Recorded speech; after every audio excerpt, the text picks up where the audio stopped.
Hi friends, how to cook சமையல்ல இன்னைக்கு நம்ம பார்க்க போறது புளியோதரை.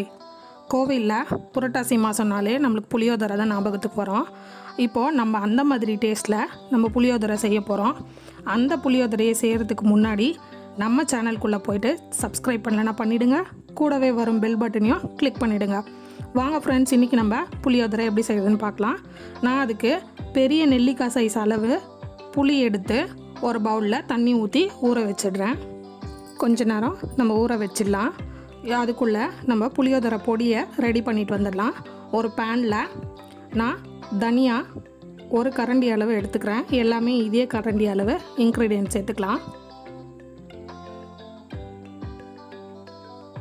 ஒரு 10லேருந்து 15க்குள்ளே காஞ்ச மிளகாய் எடுத்துக்கிறேன்.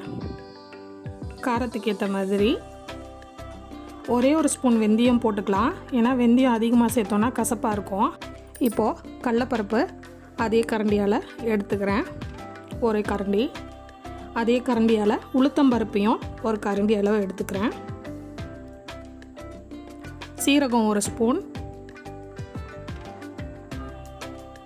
மிளகு 2 ஸ்பூன் ஆட் பண்ணுறேன். ஏன்னா மிளகுடைய காரம் தான் நல்லாயிருக்கும், அதனால் 2 ஸ்பூன் போட்டுக்கிறேன்.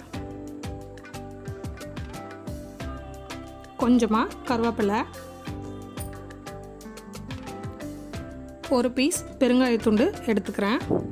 இப்போது இது எல்லாம் நம்ம கொஞ்சம் வாசம் வர அளவுக்கு வறுத்து எடுத்துக்கலாம். பாருங்கள், இந்த மாதிரி நல்லா வறுத்து எடுத்துக்கோங்க. எடுத்துட்டு நான் ஒரு மிக்ஸி ஜாரில் இதை கொரன்னு கொஞ்சம் பவுடர் ஃபார்மாக அரைக்கக்கூடாது, கொஞ்சம் கொரன்னு மீடியமான ஃபார்மில் அரைச்சி எடுத்துக்கலாம். பாருங்கள், இந்த மாதிரி கொஞ்சம் கொரன்னு இருக்கட்டும். அப்போ தான் நம்ம புளியோதரை டேஸ்ட் நல்லாயிருக்கும். பாருங்கள், இப்போ அந்த ஊற வச்ச புளியை நல்லா கரைச்சி நம்ம தனியாக எடுத்துக்கலாம். இந்த மாதிரி நம்ம ஊற வச்ச புளியை கரைச்சி எடுத்துக்கோங்க. கரைச்சி எடுத்துட்டு இப்போது ஒரு பேனில் அந்த புளி கரைச்சலை சேர்த்துக்கலாம். சேர்த்துட்டு 1/2 ஸ்பூன் மஞ்சள் பொடி போட்டுக்கிறேன். 1 ஸ்பூன் உப்பு போட்டுக்கிறேன். தேவையான அளவு போட்டுக்கோங்க. உப்பு போட்டு நல்லா கலந்து விட்டுடலாம். கலந்து விட்டுட்டு நான் நல்ல எண்ணெயில் யூஸ் பண்ணுறேன். இப்போது அந்த நல்ல எண்ணெயை நான் சேர்த்துக்கிறேன். இந்த எண்ணெய் மேலே நல்லா திரிஞ்சு வர அளவுக்கு இதை நம்ம சுண்ட பேஸ்ட் மாதிரி காய்ச்சி எடுத்துக்கலாம். பாருங்கள், இந்த மாதிரி நல்லா பேஸ்ட் மாதிரி அந்த மேலே வர எண்ணெயெல்லாம் மேலே நல்லா திரிஞ்சு வந்துடுச்சு. இப்போ நம்ம தாளிப்பை ரெடி பண்ணிடலாம். ஒரு பேனில் நல்லெண்ணெயை நான் சேர்த்துக்கிறேன். நல்லெண்ணெயில் புளியோதரை செஞ்சால் தான் ரொம்ப டேஸ்ட்டாக இருக்கும். இப்போ எண்ணெய் காஞ்சதும் 1 ஸ்பூன் கடுகு ஆட் பண்ணிக்கிறேன். அதில் கொஞ்சமாக வெந்தயம் சேர்த்துக்கிறேன். ஏன்னா நம்ம அதுலேயும் வெந்தயம் சேர்த்துருக்கோம், அதனால் 1/2 ஸ்பூன் சீரகம், 4 வரமிளகாயை 2ஆக பிச்சு அதில் சேர்த்துக்கிறேன்.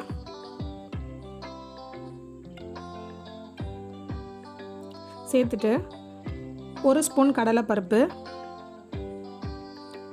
1 ஸ்பூன் உளுத்தம்பருப்பு, நான் வேர்க்கடலை 4 ஸ்பூன் எடுத்துக்கிறேன். நம்மளுக்கு டேஸ்ட் கொடுக்கும் வேர்க்கடலை போட்டோன்னா. எண்ணெயில் பொரித்து போடலாம், தனியாக வறுத்து எடுத்தும் போட்டுக்கலாம், அது நம்மளுடைய விருப்பம்தான். இந்த மாதிரி எல்லாத்தையும் நல்லா கலர் மாறுற அளவுக்கு நல்லா வறுத்துக்கோங்க.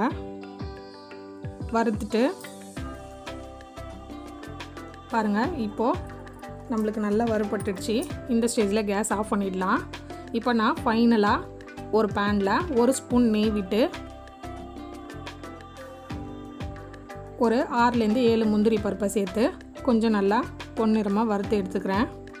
இப்போது நம்ம தாளிக்கிற பொருளில் அது ரெடியாக இருக்குது. அதில் 1 கப்பு வடித்த சாதத்தை ஆற வச்சு எடுத்து வச்சுருக்கேன், அதை சேர்த்துக்கிறேன். பாருங்கள், சேர்த்துட்டு நல்லா கலந்து விட்டுடலாம். கலந்துட்டு நான் இப்போது புளி பேஸ்ட் ரெடி பண்ணி வச்சுருக்கோம் இல்லையா, அதை 2 ஸ்பூன் அளவு சேர்த்துக்கிறேன். 2 ஸ்பூன் புளி கரைச்சலை சேர்த்து நல்லா ஒன்றா எல்லாம் ஈவனாக கலந்து விட்டுடலாம். கலந்துட்டு நம்ம அரைச்சி வச்சுருக்க அந்த பொடி இருக்குது இல்லையா, இதுதான் ஃப்ரெண்ட்ஸ் ரொம்ப முக்கியமான இன்க்ரீடியண்ட்டு. இந்த பொடியை சேர்த்தா தான் நம்ம கோவில் புளியோதரை டேஸ்ட்டு கிடைக்கும். அதனால் நான் 4 ஸ்பூன் சேர்த்துக்கிறேன். உங்களுக்கு காரத்துக்கு ஏற்ற மாதிரி நீங்களும் சேர்த்துக்கோங்க. சேர்த்துட்டு நல்லா கலரி விட்டுடலாம். பாருங்கள், நல்லா கலரிட்டேன். இப்போது நல்லா கலந்துட்டு நான் வறுத்து எடுத்து வச்சுருக்க முந்திரியும் இதில் சேர்த்துக்கிறேன். அந்த நெய்யோடு சேர்த்து நம்ம இந்த மசாலாவோடு சேர்த்து இந்த புளியோதரை சாப்பிட்டா சூப்பராக ஒரு ஃப்ளேவர் கிடைக்கும். சேர்த்து நல்லா கலந்துட்டு இப்போ கொஞ்சமாக கருவேப்பிலையை சேர்த்துக்கிறேன். சேர்த்து கலந்துருங்க நல்லா. அவ்வளோதான் ஃப்ரெண்ட்ஸ், நம்மளுடைய கோவில் புளியோதரை மாதிரி நம்ம வீட்லேயே சூப்பராக நம்ம புளியோதரை ரெடி ஆயிடுச்சு. இப்போ நான் பிளேட்டில் மாற்றிக்கிறேன். மாற்றிட்டு பாருங்கள், மாற்றிட்டேன். எவ்வளோ அழகாக நல்லா சூப்பராக நம்ம கோவில் புளியோதரை ரெடி ஆயிடுச்சின்னு பாருங்கள். இந்த மாதிரியே நீங்களும் வீட்டில் செஞ்சு பாருங்கள். செஞ்சு பார்த்துட்டு எப்படி இருக்குன்னு சொல்லிட்டு எனக்கு கமெண்ட்ஸ் பண்ணுங்கள் ஃப்ரெண்ட்ஸ். கமெண்ட்ஸ் பண்ணுங்கள், லைக் பண்ணுங்கள், ஷேர் பண்ணுங்கள். அப்படியே மறக்காமல் சப்ஸ்கிரைபும் பண்ணிவிடுங்க. Thank you friends.